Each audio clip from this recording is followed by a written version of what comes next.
नमस्कार मित्रमैत्रिणींनो, जर तुम्हाला आपल्या चॅनलवरच्या कथा आवडत असतील तर लाईक करत जात जा आणि चॅनलला सबस्क्राईब करून बाजूची घंटी दाबा आणि ऑलवर सेट करा. म्हणजे जेव्हा जेव्हा मी नवीन व्हिडिओ किंवा कोणतीही नवीन पोस्ट अपलोड करेन तेव्हा ती सगळ्यात आधी तुमच्यापर्यंत पोहोचेल. धन्यवाद. तर वळूया आपल्या कथेच्या पुढच्या भागाकडे. सगळेच जण लंचसाठी बाहेर गेले असतील म्हणून तो उठला आणि यशराजांच्या केबिनच्या दिशेने गेला. त्याला युविका सिन्सिअरली तिचं काम करताना दिसली. बाकी आजूबाजूच्या डेस्कवर कोणीच नव्हतं. बहुतेक सगळे लंचसाठी कॅन्टीनमध्ये गेले असावेत. हाय स्वीटी. त्याचा मॅग्नेटिक आवाज अगदी जवळून तिच्या कानांवर पडला तसं तिने मागे वळून पाहिलं तर तिच्या चेअरच्या बरोबर मागे तो उभा होता, त्याची किलरवाली स्माईल घेऊन. तसं त्याला पाहून तिचा मात्र काळजाचा ठोकाच चुकला. आता पुढे. आधी तू? तिने हसून त्याला आवाज दिला. त्याला पाहूनच तिला काल रात्रीचं सगळं आठवू लागलं आणि तिचे गाल झरझर गुलाबी झाले. Yes sweetheart. तो मागून तिच्या गालाला गाल घासून बोलला आणि तिच्या समोर येऊन बसला. पण तेवढ्याने पण शहारली ती. How are you? त्याने विचारलं. मला काय झालंय आधी? रात्रीच तर भेटलो होतो ना आपण. ती खाली मान घालून बोलली, कारण रात्रीचं नाव निघताच तिला कालचा त्यांचा किस आठवत होता. चष्मीस, रात्रीची गोष्ट वेगळी होती आणि आता सकाळ झाली आहे. तू काही खाल्लंयस का? मी खरंच उपवास केलाय, त्याने विचारलं. तशी ती डोळे बारीक करून त्याच्याकडे पाहू लागली. आधी खरंच म्हणजे काय असतं? मी खरंच उपवास केलाय रे. सकाळपासून पाणी पण प्यायले नाही आणि तुला मात्र त्याचं काहीच नाही. उलट मलाच विचारतोय की मी खरंच उपवास केला आहे का? जा, बोलू नको माझ्याशी. ती चिडून बोलली आणि तिथून जाऊ लागली. तोच तिच्या हाताला हिसका बसला आणि ती धाडकन येऊन त्याच्या मांडीवर बसली. आधी काय करतोयस हे? ती चिडून बोलली, कारण त्याने तिला ओढलं होतं आणि त्याच्या मांडीवर बसवलं होतं. I am sorry. तो तिच्या मानेवर नाक घासत बोलला. तसं तिने अंग चोरून घेतलं. आधी काय करतोय? सोड मला. कोणी आलं म्हणजे? ती इकडे तिकडे बघत बोलली. सगळे लंचसाठी गेले डिअर. इतक्यात नाही येणार. डोंट वरी. तो तिच्या मानेवर त्याचे ओठ टेकवत बोलला. तशी ती अजूनच शहारली आणि त्याच्या मांडीवरून उठली. चल. तिने त्याला हाताला पकडून चेअरवरून उठवलं आणि यशराजांच्या केबिनमध्ये घेऊन आली. तसा तो तिच्याकडे पाहतच राहिला आणि मग गोड हसला. ओह, यू मीन आपल्याला इथे रोमांस करायचा आहे? वाव. तो खुश होत बोलला तशी ती पुन्हा त्याच्याकडे डोळे बारीक करून पाहू लागली. आधी स्टुपिड, तुझी नाटकी बघून मला तुला इथे आणावं लागलं. आपल्याला इथे कोणी पाहणार नाहीत सोबत म्हणून. आणि तुला काय वाटतं मला रोमांस करायचा आहे? ती चिडून बोलली. पण त्याने मात्र तिला भिंतीवर पुश केलं आणि तो तिच्या जवळ गेला. इतक्या जवळ की आता तिचा श्वास जड झाला. आधी काय करतोयस? ती कसंबसं बोलली, कारण तिला आता काहीच सुधरत नव्हतं. मी अजून तरी काहीच नाही केलंय युवी. तो तिच्या गालावर आलेली एक पट बाजूला सारत बोलला. तशी त्याच्या स्पर्शाने अजूनच मोहरली ती. आधी प्लीज. ती तिचे वाढलेले श्वास कंट्रोल करायचा प्रयत्न करत होती, पण नव्हते होत तिच्याने. तो तिच्या इतक्या जवळ होता आणि त्याचा परफ्यूमचा सुगंध तिला वेड लावत होता. आधीच ती त्याच्या प्रेमात ठार वेडी होती, त्यात तो असं काही करून अजूनच तिला वेड करत होता. तिचे डोळे बंदच होते, पण तो मात्र गालातच हसत होता, कारण कधीपासून रोमांसच्या नावाने चिडलेली ती आत्ता मात्र मोहरली होती त्याच्या स्पर्शाने. तो काहीच करत नव्हता, फक्त तिला एकटक पाहत उभा होता. पण तिचे मात्र श्वास वाढलेले, ऊर वर खाली होत होता, फक्त त्याच्या जवळ असण्याने. शेवटी तिलाच सगळं असह्य झालं आणि तिने त्याला गच्च मिठी मारली. तसा तो गालातच हसला आणि त्याने त्याची मिठी अजूनच घट्ट केली. थोड्या वेळाने सोडलं तिने त्याला आणि बाजूला झाली ती. पण आता त्याच्याकडे पाहत नव्हती. खूप लाज दाटून आली होती तिच्या मनात. ती त्याच्यापासून नजर चोरून तिथून सटकू पाहत होती, पण त्याने तिला अडवलं. हां, तर आता मला सांग, कोणाला रोमांस हवा होता? मला की तुला? तो तिला डोळा मारून बोलला तसं तिला हसायलाच आलं. पण त्याने मात्र तिला जवळ घेतलं आणि तिच्या कपाळावर स्वतःचे ओठ टेकवले. तशी ती खुदकन हसली. भूक लागली आहे का? थोड्या वेळाने त्याने विचारलं. तशी तिने खाली मान घातली आणि नाहीमध्ये मान हलवली. पण त्याने तिच्या हनुवटीला पकडून तिचा चेहरा वर केला आणि किंचित भुवया उंच करून तिच्याकडे पाहिलं. तसा तिने चेहरा केविलवाणा केला आणि हो मध्ये मान हलवली. तशी त्याने नकारार्थी मान हलवली. चल, आपण आत्ताच बाहेर जातोय. तू काहीतरी खाऊन घे. बाद झाला हा तुझा हा फास्ट, ओके? तो तिला चिडूनच बोलला. भुकेमुळे तिचा निर्विकार झालेला चेहरा त्याला पाहवत नव्हता, म्हणून त्याला काळजी वाटत होती तिची. नाही आधी, मी नाही खाणार काही. माझा फास्ट आहे, ती बोलली. फास्ट होता, आता नाही आहे, ओके? आत्ताच तर बोललीस ना तू की तुला भूक लागली आहे. मग? तो बोलला. आधी, तू विचारलंस म्हणून मी खरं सांगितलं की मला भूक लागली आहे. आता पहिल्यांदाच असा निर्जळी उपवास धरला आहे, मग भूक तर लागणारच ना. पण ह्याचा अर्थ असा नाही होत की मी आता काही खाणार आहे, ती चेहरा बारीक करत बोलली. तशी त्याने पुन्हा नकारार्थी मान हलवली. हे तुझं फायनल आहे? त्याने चिडून विचारलं. हो, ती पण गाल फुगवून बोलली. ओके, पाय देन, कर तुला हवं ते, तो चिडून बोलला आणि तिथून जाऊ लागला. त्याला तिची काळजी वाटत होती म्हणून त्याची चिडचिड होत होती आणि त्याला आत्ताच कळलं होतं की ती पहिल्यांदाच असा फास्ट करत आहे, त्यामुळे अजूनच त्याला तिची जास्त काळजी वाटत होती. तो जातच होता की तिने त्याचा हात पकडला. आता तू असाच माझ्यावर रागून राहणार आहेस का? ती बोलली. तू माझं ऐकणार आहेस का कधी? तुला त्रास झाला म्हणजे? तो बोलला. उपवासाचा नाही होणार, पण तू असा माझ्यावर रागून राहिलास तर नक्कीच होईल त्रास, ती त्याच्या गळ्यात हात गुंफत बोलली. तसा तो थोडा वरमला. ओके, नाही रागवत, तो बोलला.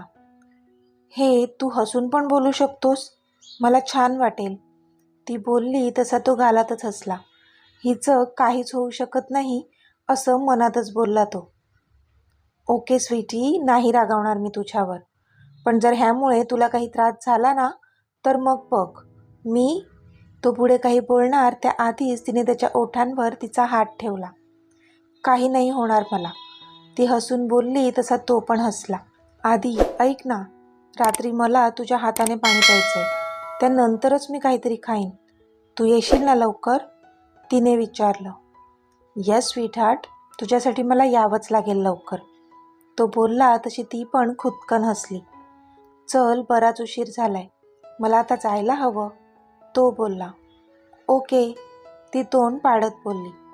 अशी अपसेट नको होऊस, संध्याकाळी पुन्हा भेटणार आहे मी तुला, तो बोलला. तशी तिने हसून मान खाली घातली. बाय डिअर, तो बोलला. तसं तिने पण त्याला बाय केलं आणि मग तो त्याच्या केबिनमध्ये निघून गेला. इथे परीने आधीच ठरवलं होतं की ऋषीच्या मेसेजला अजिबात रिप्लाय द्यायचा नाही किंवा त्याला कॉलही करायचा नाही आणि त्याला भेटायला तर अजिबात जायचं नाही. राग आला होता ना आम्हाला. पण आता संध्याकाळ झाली होती, पण तरी ऋषीचा रिमाइंडर कॉल आलाच नव्हता किंवा त्या मेसेजला तिने रिप्लाय त्याला केला नव्हता, तरीसुद्धा त्याचा त्यावर पुन्हा कोणताच मेसेज आला नव्हता. म्हणून ती अपसेट झाली होती. खरं तर तिला राग आला होता त्याचा, पण त्याला भेटायचं देखील होतं. पण अजून त्याचा कॉल न आल्यामुळे मॅडमचा मूड ऑफ झाला होता. इथे रियांश त्याच्या ऑफिसमधून दुपारीच निघून गेला होता. ती जेव्हा लंच करण्यासाठी कॅन्टीनमध्ये गेली होती तेव्हाच हा तिथून सटकला होता. पण त्यानंतर पण त्याला एक मीटिंग अटेंड करायची होती ज्यामध्ये तो बिझी होता, ज्यामुळे पुन्हा तिला कॉल किंवा मेसेज करायचा त्याच्याकडून राहून गेलेलं. काय करू का कॉल? परी ऑफिसमधून बाहेर पडली होती आणि मनातच विचार करत होती. नको, राहू दे, मला इग्नोर करतोस ना, जा मग, मी पण नाही भेटणार तुला, ती चिडून मनातच बोलली आणि टॅक्सीची वाट पाहू लागली. कारण 6 वाजता भेटण्याचं ठरलेलं, पण आता 6:15 वाजत आले होते तरी त्याचा कोणताच कॉल आला नव्हता, म्हणून तिचा रागाचा पारा चढला होता. तिने टॅक्सीला हात केला आणि रागातच टॅक्सीत बसली. तिला त्याला भेटायचं होतं, पण कदाचित त्यालाच भेटायचं नसेल म्हणून त्याला आपला विसर पडला असेल असं तिला वाटलं आणि तिच्याही नकळत तिच्या डोळ्यांच्या कडा पाणावल्या. पण तोच तिचा फोन वाजला आणि फोनवर त्याचं नाव वाचून तिचा चेहरा खुलला. पण तिने कॉल घेतलाच नाही. राग होता ना त्याच्यावर. पण तरी पुन्हा रिंग वाजली. मग मात्र तिचे हात शिवशिवू लागले तो कॉल उचलण्यासाठी. कितीही राग असला तरी त्याचा आवाज जो ऐकायचा होता तिला, आणि तिने कॉल रिसीव्ह केला. हॅलो, ती रागातच बोलली. हे थँक गॉड परिणिती, तू कॉल घेतला माझा. अगं कधीपासून वाट बघतोय मी तुझी इथे कॅफेमध्ये, पण तुझा काही पत्ताच नाही. विसरली होतीस का? कुठे आहेस तू? त्याने विचारलं. तसं तिला कसं तरीच झालं. म्हणजे तो कधीपासून तिची वाट बघत कॅफेमध्ये बसला होता आणि ही मात्र कधीपासून त्याला दूषणं देत होती. परिणिती, अगं बोल ना काहीतरी, तो बोलला. हां, हो टॅक्सीमध्ये आहे मी, ती बोलली. ओ, ट्रॅफिक आहे का? आय एम सॉरी, तो बोलला तसं तिला अजूनच कसंसच झालं. मी येते ऋषी, फक्त 10 मिनिट्स, बाय, ती बोलली आणि तिने कॉल कट केला. दादा, युनिव्हर्सल कॅफेला घ्या, ती ड्रायव्हरला बोलली. पण आत्ता मात्र मॅडमची कळी खुलली होती. थोड्याच वेळात ती त्या कॅफेमध्ये पोहोचली होती. तिने लांबूनच पाहिलं तर तो दिसला तिला, तिथेच त्याच टेबलवर तिची वाट पाहत बसलेला. तसं तिच्या मनाला समाधान लाभलं. तेच तर हवं होतं तिला, की त्याने तिची वाट पाहावी. पण आपल्याला असं का वाटत आहे ह्यापासून मात्र मॅडम अनभिज्ञ होत्या. सध्या तरी ह्या क्षणी तिच्या चेहऱ्यावर स्माईल होती. पण तरी तिने स्वतःचा चेहरा निर्विकार ठेवला आणि त्याच्या समोर गेली ती. हे हाय परिणिती, तो हसून बोलला. हाय, ती पण बोलली आणि त्याच्या समोरच्या खुर्चीवर बसली. काय झालंय? तुझा मूड का ऑफ आहे? त्याला माहीत होतं त्याच्यामुळेच तिचा मूड ऑफ झाला असणार, तरी मुद्दाम त्याने तिला विचारलं. नथिंग, तू बोल, तू का बोलावलंस मला भेटायला? काही काम आहे का? तिने मान दुसरीकडे वळवत विचारलं. अगं, सहज मी तुला नाही भेटू शकत का? त्याने विचारलं. अच्छा, म्हणे सहज, मग माझा कॉल का नाही घेत तू? इतक्या दिवसांनी मला कॉल पण नाही केलास, तेव्हा नाही वाटलं का की सहज मैत्रिणीला कॉल करावा? ती त्याच्यावर नजर राखून बोलली. तसा भीतीने त्याने एक आवंढा गिळला. म्हणजे मॅडम चांगल्याच तापल्या आहेत, कळत होतं त्याला. तो गालातच हसला, कारण त्याला हेच तर हवं होतं. पण ती कितीही संतापली असली तरी तो मात्र अजून त्यावर तूप नाहीतर तेल ओतणार होता. सॉरी, तो बोलला तशी ती त्याच्याकडे पाहतच राहिली. झालं? सॉरी बोललं की झालं ना? ते इंग्रज गेले पण हा सॉरी तेवढा सोडून गेले इथे, ती धुसफूस करत बोलली. अगं सॉरी ना यार, खरंच बिझी होतो, तो तोंड बारीक करत बोलला. तशी ती पुन्हा त्याच्याकडे डोळे बारीक करून पाहू लागली. एवढा कशात बिझी असतोस तू? आज पण तू ऑफिसमध्ये आला होता ना, पण तरी तू मला नाही भेटलास का? तिने त्याच्या डोळ्यात आरपार बघत विचारलं. तसा तो कडबडला. सांगतो, सगळं सांगतो, पण आधी कॉफी घेऊया, तो बोलला. तशी ती ओके बोलली. मग त्याने त्यांच्यासाठी कॉफी ऑर्डर केली. ओके, तर ऐक, पहिली गोष्ट, मी आज रियान सरांसोबत आलोच नव्हतो तुझ्या ऑफिसमध्ये, म्हणून तुला भेटण्याचा तर प्रश्नच येत नाही. आणि दुसरं म्हणजे मी तुझा कॉल कट केला कारण तेव्हा मी देवीसोबत होतो, म्हणून तुझा कॉल नाही घेता आला, तो बोलला. पण ती मात्र त्याच्याकडे पाहतच राहिली. कोणासोबत होता? तिने विचारलं. देवीसोबत. हां, म्हणजे देविकासोबत. अगं देविका, माझी फियांसी, तो थोडा लाजत बोलला. पण इथे परीला मात्र राग आला. का कुणास ठाऊक तिला नाही आवडलं त्याचं असं त्या कोण्या देवीचं नाव घेऊन इतकं लाजणं. अच्छा, म्हणजे आता गाडी हळूहळू पुढे सरकते तर, तिने कशीबशी हसून त्याच्यावर नजर रोखून विचारलं. एक तर आधीच तिला राग ह्या गोष्टीचा आला होता की त्याने त्या देविकाला डायरेक्ट देवी म्हणून हाक मारली होती. पण इतक्या दिवसात आपल्याला मात्र परिणिती परिणिती हाक मारत असतो, कधीच हक्काने परी म्हणून हाक नाही मारली. पण तिला कोणी सांगा की बाई, तूच त्याला तसं सांगितलंय की तुला परी नाही तर परिणिती हाक मारायची. हळूहळू नाही काही, खूप फास्ट धावते गाडी, आणि मला असं वाटतंय की तिला पण मी आवडतोय. म्हणजे बघ ना, आमचं अरेंज मॅरेज होणार आहे पण कदाचित त्या आधीच आम्ही एकमेकांच्या प्रेमात पडलोय. तो हसून बोलला आणि तिच्या चेहऱ्यावरचे एक्सप्रेशन्स वाचू लागला. पण त्याचं ऐकून तिच्या डोळ्यांतून मात्र खळकन अश्रूचा एक थेंब बाहेर पडला, जो की तिने खूपच शिताफीने पुसला. पण ह्यावेळी त्याची नजर तिच्यावरच होती आणि त्याने तिच्या डोळ्यातले अश्रू पाहिले होते. तिच्या डोळ्यात तो कधीच अश्रू पाहू शकत नव्हता, पण ह्यावेळी मात्र त्याला ते आवडलं होतं. कारण ह्या त्या फिलिंग्ज होत्या ज्या ती तोंडाने कबूल करत नव्हती, पण तिचे डोळे त्या सगळ्या फिलिंग सांगत होत्या. आणि तुला कसं कळलं ती पण तुझ्या प्रेमात पडलीये? तिने विचारलंच. तिचा आवाज जड झाला होता. कळतं ना, नाहीतर तिने मला भेटायला नसतं बोलावलं, तो बोलला. मग तुम्ही भेटणार आहात का? ती तिच्या मोबाईलशी चाळा करत बोलली. भेटणार म्हणजे? ऑफकोर्स भेटणार. ह्याच कॅफेमध्ये भेटणार आहोत आम्ही, उद्या संध्याकाळी शार्प 6 वाजता. तो दूर कुठेतरी बघत हसत बोलला.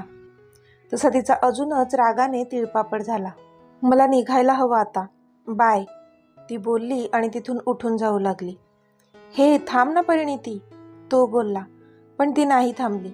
मग तो पण तिच्या पाठी गेला. मी गाडी घेऊन आलोय, तुला घरी सोडतो, चल, तो बोलला.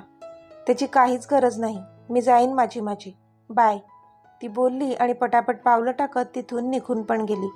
तो तिला आवाज देत राहिला, पण ती थांबलीच नाही. टॅक्सी पकडून ती तिथून निघून गेली. तो मात्र गालातच हसला, कारण पुढची स्टेप पण त्याने सक्सेसफुली पार केली होती. आता फक्त उद्याची वाट बघायची होती. तो विचारच करत होता की त्याचा फोन वाजला. आधी कॉलिंग येत होतं. येस आधी, तो बोलला. रियांश, ऐक, त्या दिव्याचा रिप्लाय आला आहे, आपल्याला निघावं लागेल आत्ता लगेच, आधी बोलला. ओके, तू मला लोकेशन सेंड कर, मी आलोच, रियांश बोलला. ओके बाय, आधी बोलला आणि त्याने त्याला लोकेशन पाठवलं.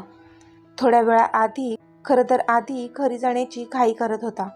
आज त्याला त्याच्या हाताने त्याच्या चष्मीसला पाणी पाजायचं होतं. त्यानंतरच ती काही खाऊ शकणार होती. पण तो निघतच होता की लगेच त्या दिव्याचा रिप्लाय आला होता आणि म्हणून त्याने प्लॅन चेंज केला होता, कारण हे काम सगळ्यात महत्त्वाचं होतं. आपण लवकरच ते काम आटोपून घरी जाऊ असा विचार केला त्याने. त्याचं पॅकअप केलं आणि ऑफिसच्या बाहेर पडला तो. गाडी स्टार्ट केली आणि निघाला तो त्या दिव्याला दिलेल्या ॲड्रेसवर. तर मित्रमैत्रिणींनो, आजचा भाग तुम्हाला कसा वाटला ते मला कमेंटमध्ये सांगा. आणि जर आवडला असेल तर व्हिडिओला लाईक करा, शेअर करा आणि चॅनलला सबस्क्राईब करून बाजूची घंटी नक्की दाबा. चला तर भेटूया आपल्या पुढच्या भागात. तोपर्यंत धन्यवाद.